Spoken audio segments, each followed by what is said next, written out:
Equity market में हमने पिछले 18 महीने में one of the best rally देखी है। क्या ये आने वाले समय में भी कंटिन्यू रह सकती है?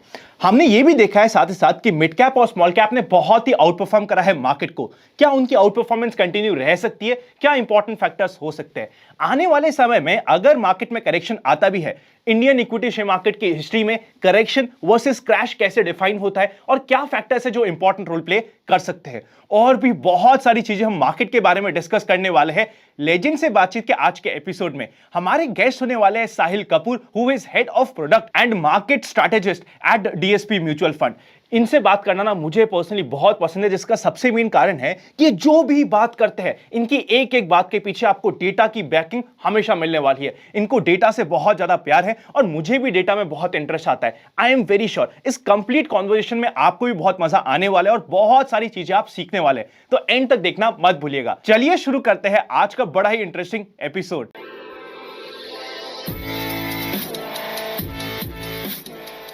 साहिल सर, सबसे पहले आपका इन्वेस्ट आज फिर कल की फैमिली में स्वागत है सर, वेलकम है। Thank you Anand, thanks a lot for having me.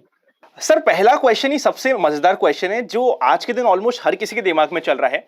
Last 18 months में we have seen a superb rally. Market ने बहुत अच्छा परफॉर्म करा है, अक्रॉस मार्केट सेगमेंट हमें रिटर्न्स देखने को मिले। क्या आने वाले समय में भी सेम टाइप ऑफ रिटर्न्स हम एक्सपेक्ट कर सकते हैं, या अगर सेम टाइप ऑफ भी नहीं तो अच्छे रिटर्न्स क्या हम एक्सपेक्ट कर सकते हैं अगले 1 year, 2 years, 3 years down the line? आपका क्या व्यू है इसके ऊपर? आनंद, मेरे ख्याल से देखो, रिटर्न्स जो है ना वो they are very bunched up together, वो एक साथ में आते हैं, है ना। जैसे जब ये अच्छे रिटर्न्स होते हैं तो बहुत अच्छे साल एक साथ बंधे हुए आते हैं, और फिर कुछ जब बुरे साल आते हैं तो वो भी कुछ एक साथ आते हैं। तो ये जो, और दूसरा इंपॉर्टेंट बात है कि जब हमें बहुत बड़े बड़े रिटर्न दिखते हैं हमारे पोर्टफोलियोज पे, निफ्टी पे, तो जनरली आने वाले रिटर्न्स थोड़े म्यूटेड रहते हैं। ऐसा ये हिस्टोरिकल पर्सपेक्टिव है, आगे जाके में भी हम डेटा देखेंगे इसके ऊपर। बट मेरी एक्सपेक्टेशन है कि जहां पे हम आज खड़े हैं, या तो आप अगर वैल्यूएशंस देखेंगे या लास्ट 20 महीने के रिटर्न्स देखेंगे, दोनों बहुत ज्यादा हैं। तो मे बी नेक्स्ट 1 ईयर या 1.5 ईयर्स के लिए आपको अपनी एक्सपेक्टेशंस थोड़ी म्यूटेड रखनी पड़ेगी, थोड़ी करेक्ट करनी पड़ेगी। लास्ट 20 महीने को देख के अगले 20 महीने शायद हम नहीं सोच पाएंगे, थोड़ा म्यूटेड एक्सपेक्टेशन रखनी पड़ेगी। लेकिन साथ ही साथ एक और केवियट बोलता हूँ कि हमें नहीं पता कि जो मार्केट करेक्शंस हैं वो 1 महीने में आएगी या 1 साल में आएगी। ये सब हिस्टोरिकल नंबर्स हैं, nobody actually knows, right. But लेकिन इतना क्लियर है कि जब रिटर्न्स बहुत बड़े आ जाते हैं हिस्टोरिकली, तो आने वाले रिटर्न छोटे होते हैं। सो एक्सपेक्टेशंस म्यूटेड होंगी, बेटर होंगी, तो हमारी investing I think more profitable होगी। तो यहाँ से 1 साल में भी थोड़ा डाइसी लगता है मुझे। लेकिन हाँ, जब आपने बोला 3 साल प्लस, वो होराइजन काफी क्लियर है। अभी तो हम शुरुआत में है, अभी इकोनॉमी वापस स्टार्ट होना शुरू हुई है, इट्स जस्ट द बिगिनिंग। सो 3 से 5 साल का व्यू सो टू स्पीक काफी रोजी है, मे बी 1 साल का इतना नहीं। सर, आपने बिल्कुल सही बात बोली। इसमें क्या होता है, हमारा रीसेंसी बायस काम करता है, जो हम कई बार डिस्कस भी करते हैं। अगर हमें लास्ट 1 महीने में, लास्ट 6 महीने में, लास्ट 1 साल में दिखता है कि रिटर्न्स हमारा पैसा डबल करके दिया है, तो हम एक्सपेक्ट करते हैं कि वैसा ही कुछ आगे भी रिपीट होगा। और अगर थोड़ा भी ऊपर नीचे होता है तो फिर हमें सेटबैक लगता है कि यार, हम तो 100% की एक्सपेक्टेशंस में आए थे, ये क्या हो गया। सर, इसी में ना और बहुत ज्यादा मेजर बिल्डअप हो रखा और एक्सपेक्टेशन सेट है मिड कैप और स्मॉल कैप में, बिकॉज वहां पे आउट परफॉर्मेंस बहुत ज्यादा रही है। यहां से क्या आउटलुक है? देखो, अगर मैं 5 साल का स्मॉल कैप देखता हूँ या 5 साल के टाइम फ्रेम पे लास्ट 5 साल के मिड कैप देखता हूँ, तो परफॉर्मेंस कोई बहुत स्टुपेंडस नहीं, काफी एवरेज परफॉर्मेंस है ना। अगर आप एक लॉन्ग टर्म होल्डर हैं जो लगातार मार्केट में थे पिछले 5 साल से, आपके अच्छे रिटर्न्स हैं लास्ट 20 महीने 1 साल में। लेकिन 5 साल में यू हैव नॉर्मल रिटर्न्स, जो कि एक नॉर्मल साइकिल में होते हैं। लेकिन अगर आप रिसेंट नए इन्वेस्टर थे, तो ऑफकोर्स आपके रिटर्न्स इतने अच्छे हैं कि they look very shiny, they look like a new shiny car, right? तो बट मुझे लगता है कि जो small and mid cap stocks हैं, they are more connected to the economy, right. क्योंकि जब आप लार्ज कैप स्टॉक्स देखते हैं, बहुत सारे स्टॉक्स जो है अपनी अर्निंग्स एक्सपोर्ट से ड्राइव करते हैं, चाहे आईटी हो, फार्मा हो, ऑटो एंसिलरी हो, कई ऑटो। लेकिन जो छोटे स्टॉक्स हैं वो कहाँ, मतलब they are more connected to the Indian economy. और जब इकोनॉमी इंप्रूव होती है, देयर रनवे इज बेटर, वो ज्यादा अच्छा कर सकते हैं। तो अगर आप थोड़ा लंबा समय देखेंगे, if you look at let's say 3 years plus, तो मुझे लगता है mid and small cap has more room, more choose. लेकिन शॉर्ट टर्म में क्या होता है, मार्केट इनएफिशिएंसीज कैचअप करती है। जब भी money flow is extremely large, तो वो स्मॉल एंड मिड कैप भी बहुत ऊपर चला जाता है, और वो अभी शायद हम देख रहे हैं। मेरे ख्याल से small and mid cap returns are extremely large, और उनकी अगर आप अगर आप चाहें तो मैं आपको एक डेटा दिखाता हूँ। यस प्लीज, मुझे पता है सर आपको डेटा बहुत पसंद है, सो हम उम्मीद कर रहे हैं कि आज हमारी हम जो भी बात करेंगे सारी की सारी डेटा से बैक्ड होगी और हम लोग बहुत सारा डेटा को एनालाइज करने वाले हैं। श्योर है। सो एक if my screen is visible, तो अगर आप देखेंगे स्क्रीन के ऊपर, this is a ratio between 2 year CAGR returns of let's say small cap over Nifty। मतलब मैंने क्या किया है कि स्मॉल कैप की 2 year रिटर्न्स निकाली और निफ्टी की 2 year रिटर्न्स निकाली और डिवाइड कर दिया उनको, सेम मिड कैप में भी और निफ्टी में भी, है ना। एक जो लाइट ब्लू लाइन है that is for small cap and dark blue line is for mid cap, grey line is for mid cap. तो ये आप देखेंगे सीरीज जो है लगातार सिक्लिकल है, और जब ये लाइन जो है ऊपर जा रही है इसका मतलब mid and small cap Nifty को आउट परफॉर्म कर रहे हैं। ये 22% का मतलब है there 2 year CAGR is 22% more than Nifty, right? And every time this happens, 22, 24, 26% पे उनका आउट परफॉर्मेंस जो है वो कम होने लगता है, इट स्टार्ट्स टू फॉल, थोड़ा मीन रिवर्जन हो जाता है। मीन रिवर्जन हो जाता है। तो अगर आप देखोगे अक्टूबर पीक के आसपास ये हमने देखने को मिला, मार्केट का ब्रेड खराब हो गया and mid and small caps have fallen more than Nifty, right. And मेरे ख्याल से ये जब मीन लाइन के पास होता है then it is more appropriate to be let's say more bullish on mid and small caps। और जब अगर हमें ऐसे एपिसोड मिल जाते हैं जो वंस इन अ वाइल होते हैं, जो -20% या big under performance, of course mid and small cap perform very very well. So मेरे ख्याल से ये जो मीन रिवर्जन है, maybe it will play out in the next 1 year or so or 6 months or so, I don't know the time frame, लेकिन ये play out होनी start हो चुकी है। तो हो सकता है मिड एंड स्मॉल कैप में थोड़ा लल फेज रहे, और मैं इस लल फेज को ऐसे देखता हूँ, मुझे लगता है कि ये इट शुड बी यूटिलाइज्ड। मतलब हम जब इन्वेस्टिंग करते हैं we want to have large accumulation phases. हमें लगता है कि जैसा आप इमेजिन कीजिए कि जब आप इन्वेस्टिंग शुरू करते हैं और आपके पास 100 रुपए हैं, जैसे ही आपने 20 रुपए डाले और मार्केट जो है 25% ऊपर चला गया, your returns will be much laser. लेकिन अगर आपके पास 1 साल का फेज है जहां पे आपने पूरे 100 रुपए डाल दिए और उसके बाद मार्केट चलता है, so I think that is a better phase to play. और मुझे लगता है ये जो मार्केट करेक्शंस होती हैं, जो मैं मीन रिवर्जन की बात कर रहा हूँ, they are that kind of phases. तो मुझे लगता है वो फेज पॉसिबल है आना। तो mid and small cap as I said 3 year plus horizon looks good, और अगर ये फेज मीन रिवर्जन का आता है it gives you an opportunity. Sir लेकिन इसमें देखिए थ्योरेटिकली बात बहुत अच्छी लगती है कि अगर हमारा पोर्टफोलियो में मेरे को 10 लाख रुपए इन्वेस्ट करने हैं और मैं फेज मैनर में मे बी एसआईपी या एसटीपी के मोड में इन्वेस्ट कर रहा हूं, तो जब तक मैं इन्वेस्टमेंट कर रहा हूं तब तक अगर वो डाउन ही है मार्केट तो मेरे लिए अच्छा है।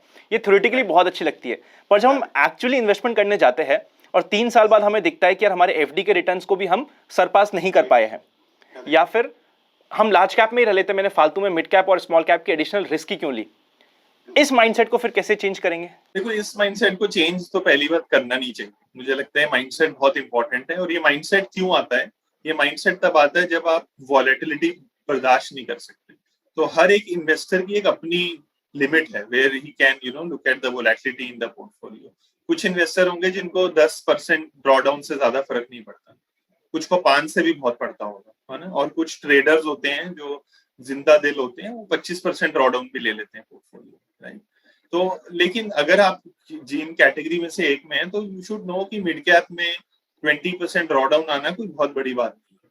तो अगर आपको लगता है कि आप उसे बर्दाश्त कर सकते हैं बिना हिले, बिना डिसिप्लिन ब्रेक किए, तो this strategy is for you. लेकिन अगर आपको लगता है नहीं, then you probably stick to large cap और यू स्टिक टू एसआईपी। और सेकंड इंपॉर्टेंट पॉइंट, जब आप एसटीपी या एसआईपी करते हैं तो आपको मार्केट फ्लक्चुएशन से कोई फर्क नहीं पड़ता। Over a longer period of time, it doesn't matter whether you entered at the peak or at the bottom. The returns are very, very, there is a very small margin of difference. इतना बड़ा margin की फर्क नहीं पड़ता है, unless and until आप value STP या buying at lower levels करते हैं. That makes more sense. So I think it is more to do with what kind of volatility you can weather rather than the market itself. Absolutely right. मतलब अगर हमारे को वो हमारी suitability में नहीं आता तो इट इज एब्सोल्युटली ओके, उसको रिटर्न्स देख के प्योरली इन्वेस्ट मत करो, अपनी सूटेबिलिटी देख लो पहले। सर इसमें आपने कहा कि एसआईपी में हमें फर्क नहीं पड़ता, पर देखिए सर, मतलब अगर हम प्योर डेटा के बेसिस में बात करें और एक डिफिकल्ट बात करें, मार्च 2020, अप्रैल 2020, मई 2020, अगर हम वहां पे हम एसआईपी के रिटर्न्स भी देख रहे थे पिछले 3 साल के, 5 साल के, तो वो बहुत ही ज्यादा मिनिमल या फिर इवन नेगेटिव भी थे फॉर मेनी इंस्टेंसेस। तो फिर अब वहां पे कैसे टैकल होगी ये माइंडसेट की?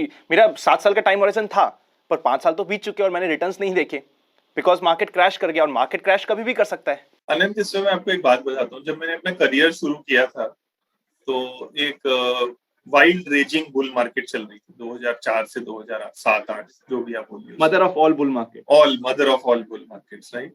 और उस बुल मार्केट में जब आप मार्केट्स इमेजिन करते हैं, when you imagine let's say equity markets, you imagine a straight line which is going up, which will have some fluctuations की जैसे ही मार्केट गिरा यू विल से कि अरे गिर गया, let me add and it will go up, right. That is the imagination of traders at that time, which I remember very clearly. I used to be a proprietary trader at that time. लेकिन reality क्या होती है, over a period of time as you gain experience, आपको आपके mind में ये clear होता है कि मार्केट जो है वो साइन वेव है. It is like a cycle, it goes up and it goes down.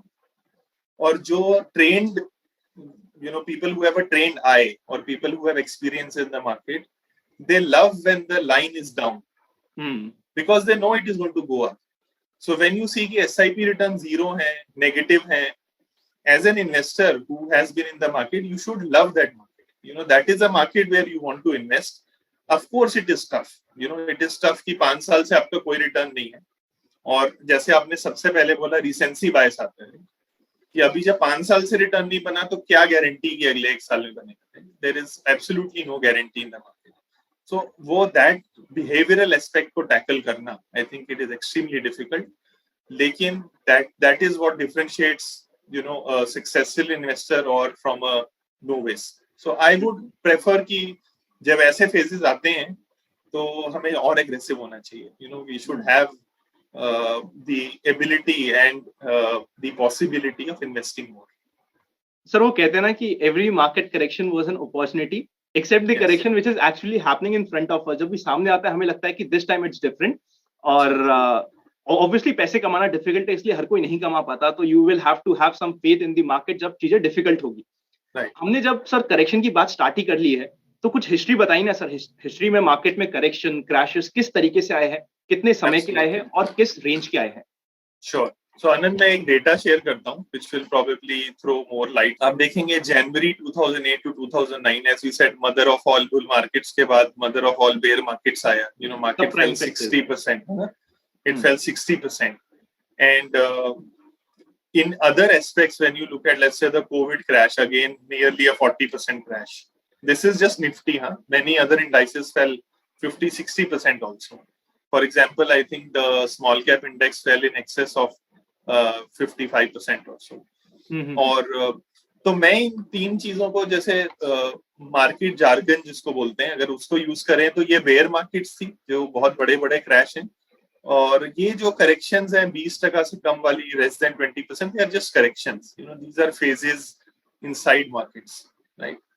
लेकिन ये सिर्फ डेटा का पर्सपेक्टिव है. लेकिन जब मार्केट लाइव होता है, when it is going on, that feeling is very different from historical data, right? जैसे अगर आप मेरे से पूछेंगे पिछले 15-20 साल में सबसे डिफिकल्ट मार्केट कौन सा था, तो मुझे लगता है वो 2009 का क्रैश नहीं था. Maybe it was 2011 to 2013, where nothing happened. कि या तू ऊपर जा या नीचे जा, जहाँ है वहाँ खड़े मत रहे, या तो तू ऊपर चले जा नीचे चले जा, परेशान मत कर. Correct. So as an investor, you did not know कि ये ट्रेंड क्या है या फिर ये आगे होने वाला क्या है. You don't have economic clarity, you don't have the trend clarity. So those are more difficult markets. लेकिन I have commented earlier also that bear markets don't play out on stock indices or stock prices, they play out in your portfolio. Right? तो अगर आपके पास let's say आप सिर्फ 5% fall दिखते हैं market में, और just assume that you are on a leverage, आपका पोर्टफोलियो समझ लीजिए 2 times leverage, so you are already down 10%, right? And if your portfolio is highly leveraged, people have 5 times leverage also, I've seen maybe 20 times also for some new indices, then you are completely ruined.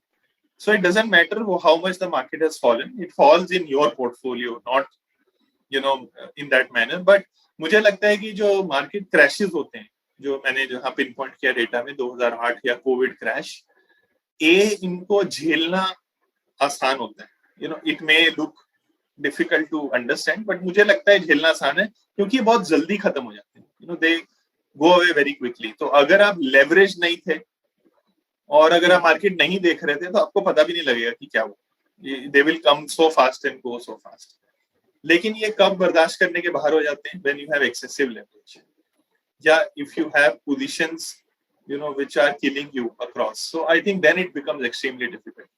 और दूसरे थे market corrections, which I think are very very useful. These are the corrections which should be utilized, जहाँ पे आप अपना accumulation face करते हैं, जहाँ पे अपनी गोल प्लानिंग करते हैं।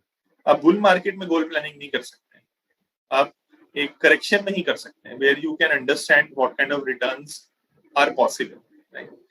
जैसे just to take last 10 second, जैसे आपने इनिशियली पूछा अगला एक साल कैसे लगता है, तो अगर आप मार्केट हिस्ट्री देखेंगे तो आप अपने दिमाग में भी कोई रेंज नहीं बना सकते रिटर्न्स की, कि रिटर्न 10% होंगी या 5 होंगी या 20 होंगी। We don't know, because there is no historical precedence to have a 22 times price to earnings multiple. मुझे नहीं पता आगे क्या होगा, लेकिन अगर ये 15 पे होता तो आई वुड हैव सेड कि हाँ, हिस्टोरिकली देयर इज 2/3 चांस कि अगले एक साल में आप 15-20% आराम से बना सकते हैं।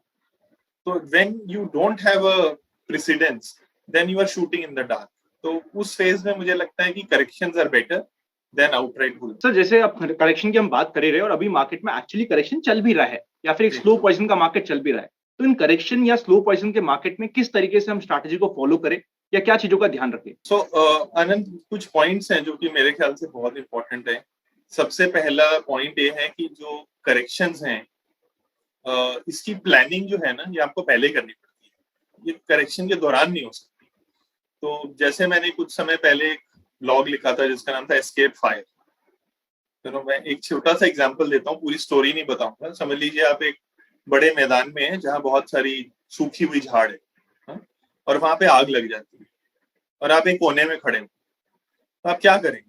या तो आप वेट करेंगे कि आग कब तक आपके पास पहुंच जाए, या फिर आप एक अपनी छोटी सी आग लगाएंगे और वो छोटी आग क्या करेगी, आपके आसपास की झाड़ियों को जला देगी। तो जब जो बड़ी आग है आप तक पहुंच नहीं पाएगी क्योंकि आपके आसपास की झाड़ ऑलरेडी जल चुकी है। तो इसको बोलते हैं एस्केप फायर। आपने अपने लिए एक सेफ जोन बना दिया, और ये जोन कब बन सकता है? जब आग आप तक नहीं पहुंची। ठीक है, उसी तरह जब आप मार्केट में हैं और मार्केट बुलिश है और जो आप अच्छा रिटर्न बना रहे हैं, तो आप उसी समय अपना एस्केप फायर बनाइए, अपनी इमरजेंसी फंड बनाइए, अपनी एसेट एलोकेशन बनाइए। जब मार्केट 15-20% गिर चुका होगा, वो समय आ जाएगा खरीदने का, और उस समय आप अगर ओवर लेवरेज हैं या 100% ऑलरेडी इन द मार्केट है, तो आप कुछ नहीं कर पाएंगे other than let's say waiting और टेकिंग सम बैड डिसीजन। मुझे लगता है तैयारी कैसे करनी चाहिए? पहले you should prepare as soon as possible. Maybe ऐसा हो सकता है कि आपने पहले तैयारी नहीं करी, तो आपके लिए पहले आज ही you have to start preparing from today. And I think some preparatory steps which I understand from my own experience. First is that when you understand that market is undergoing a correction in your portfolio, forget about what Nifty is doing. The first action that you should take is avoid leverage, because it is very very tough to manipulate leverage when you are under stress. अगर आपका portfolio losses हैं, तो आपको leverage नहीं लेना चाहिए. Second important aspect is that you should have some cash. I think that is one of the most important aspect. I am an investor who has kept more cash than many other investors across cycle. मुझे cash रखना पसंद है, जैसे because it gives me cushion, it gives me. आपका allocation क्या है sir? If you can share कि आपका आज के दिन पर्सनल allocation क्या है? I know आपके goals अलग होंगे, आपके aspirations अलग होगी, but because cash की बात आई है इसलिए मैं ये पूछ रहा हूँ. Absolutely. So मैं बहुत ही conservative investor हूँ, और इस समय मेरा इक्विटी एलोकेशन तकरीबन 30% है, और कुछ इंटरनेशनल इक्विटी ऐड करेंगे तो my allocation will go to 37.5% रफली, give or take % based on MTM, and I have another 10% in gold which takes it to about 47.5, and rest of it is debt and cash. And जो debt component है, cash component will be roughly 10% right now, although it looks very very high given where we are in terms of rates. But I keep a high cash component forever in all cycles. और interestingly आज सुबह मैं एक चीज सोच रहा था कि दुनिया की सबसे बड़ी कॉन्ट्रा एसेट क्लास कौन सी है आज? It is actually cash. Cash.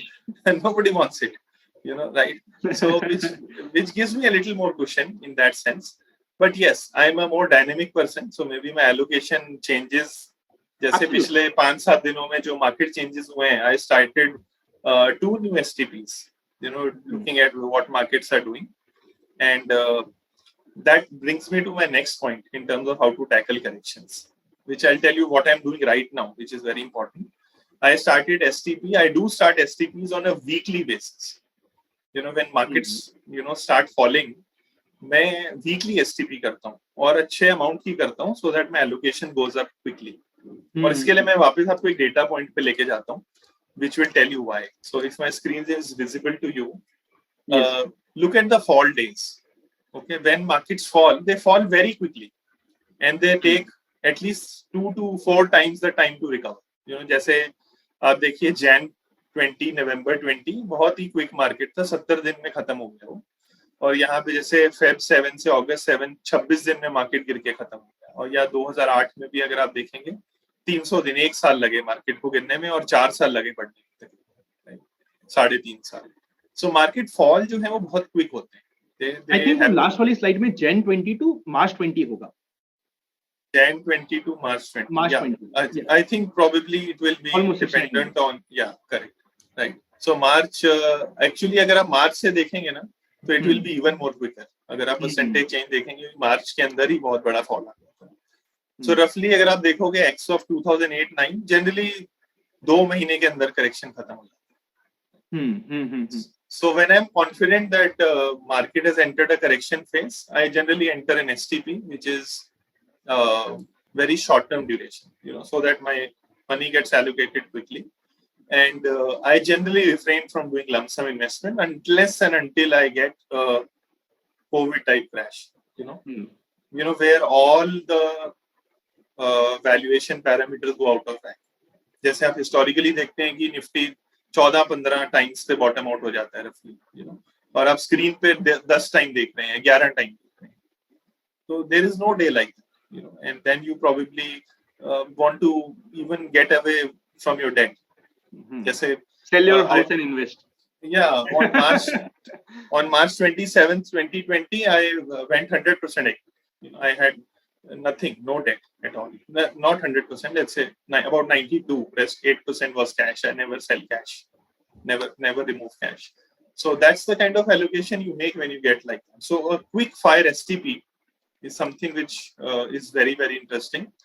But इसके 2 caveat हैं before you move to next question. पहला, अगर आपके पास हेल्थ इंश्योरेंस और लाइफ इंश्योरेंस नहीं है, आप ये नहीं कर पाएंगे, क्योंकि there will be a life emergency which will not allow you to do this. So it is very important that you have those buffers and cushions already set in place अगर आप मार्केट में investor बनने वाले हैं. Otherwise some life event आपकी asset allocation हिला देगी.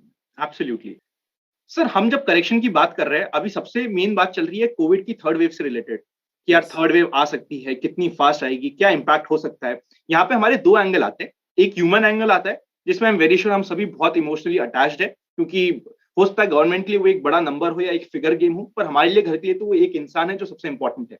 तो एक ह्यूमन एंगल आता है, दूसरा हमारा मार्केट का एंगल आता है.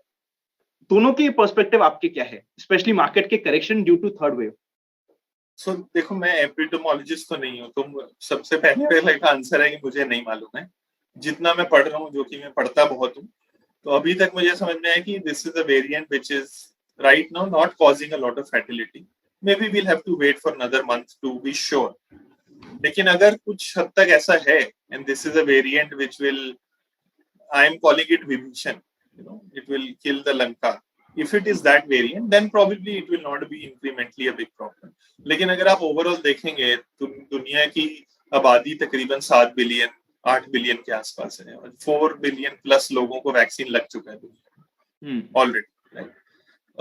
Plus there is a huge amount of antibodies already in the system. So I think जो पैंडेमिक का पीक है शायद हम क्रॉस कर चुके हैं. Maybe aftermath could also be extremely painful, so we can't discount that. But I think peak pain probably is behind us. Second important thing, peak pain for the economy is also behind us. Right? People now are more understanding. Humans, as you know, are extremely flexible and adaptive. They adapt very, very quickly.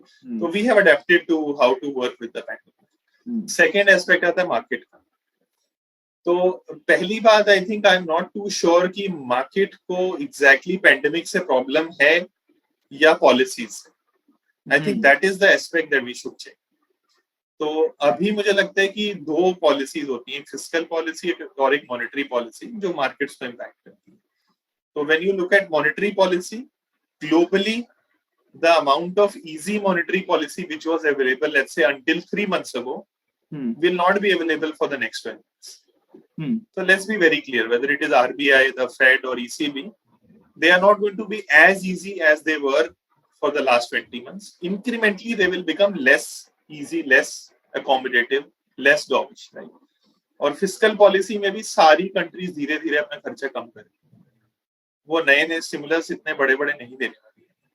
तो इन दोनों की वजह से मुझे लगता है markets, as I said initially, next एक साल एक कंसोलिडेशन या एक्यूमुलेशन फेज में चले जाएंगे, या मे बी करेक्शन फेज में, whichever name you want to take it, depending on what kind of investor we are, and driven by both monetary and fiscal policy. I won't call it tightening, but I will call it normalization. They are going to normalize. So I think that is the bigger driver for the markets right now.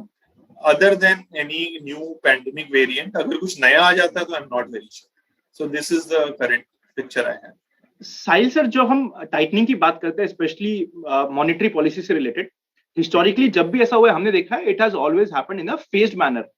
बहुत धीरे धीरे होता है। जैसे 2003 से 7 के बाद जब अचानक से सबप्राइम क्राइसिस आया था, तो वहां पे रेट्स ड्रास्टिकली डिक्रीज हुई थी, फिर वो इंक्रीज हुई थी, प्रोबेबली नेक्स्ट 3 इयर्स बहुत ग्रेजुअली। तो हिस्टोरिकली ये बताता है कि इसका इम्पैक्ट मार्केट सोक कर लेता है धीरे धीरे। देयर माइट बी जग्स पर वो सोक कर लेता है। क्या इस बार भी सोक कर सकता है या थोड़ा सा चॉपी है? देखो, मेरे को दिस टाइम इज डिफरेंट वाली फेज में तो विश्वास नहीं है। तो जैसे आपने बोला कि of course market has a memory, it has its own memory, but आप देखें इस बार मुझे लगता है मॉनेटरी और फिस्कल पॉलिसी में एक पिक्यूलैरिटी है जो पहले नहीं थी। वो क्या है कि जब पहले क्वांटिटेटिव ईजिंग हुआ, अदर देन 2008 के कुछ 3-4 महीने जहां पे फेड ने भी स्टिमुलस दिया और गवर्नमेंट ने भी खर्चा किया, जिसको आप मोनेटाइजेशन बोलिए, मनी प्रिंटिंग बोलिए, वैसी मनी प्रिंटिंग कभी हुई नहीं दोबारा। उससे पहले वर्ल्ड वॉर पे हुई थी बस, और ये third time. This time it was almost 5 times of 2008. It was extremely large, right? It was so large, unimaginably large. लेकिन अभी क्या होगा, आप दोनों टाइट कर देंगे, आप मॉनेटरी पॉलिसी भी टाइट कर देंगे, फिस्कल पॉलिसी भी, तो you will squeeze out both types of liquidity from the system. वो मार्केट ने पहले नहीं देखा। So 2018 में जब फेड टाइटनिंग कर रहा था, when it started to reduce its balance sheet, which is actually tightening, अभी तो वो सिर्फ अपने स्टिमुलस कम करने की बात कर रहा है, right?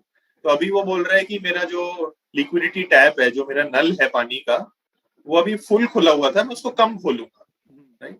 2018 में उसने क्या किया, उसको बंद कर दिया था, और एक मे बी सक्शन पंप से और लिक्विडिटी निकालना चालू कर, उसको टाइटनिंग बोलते हैं।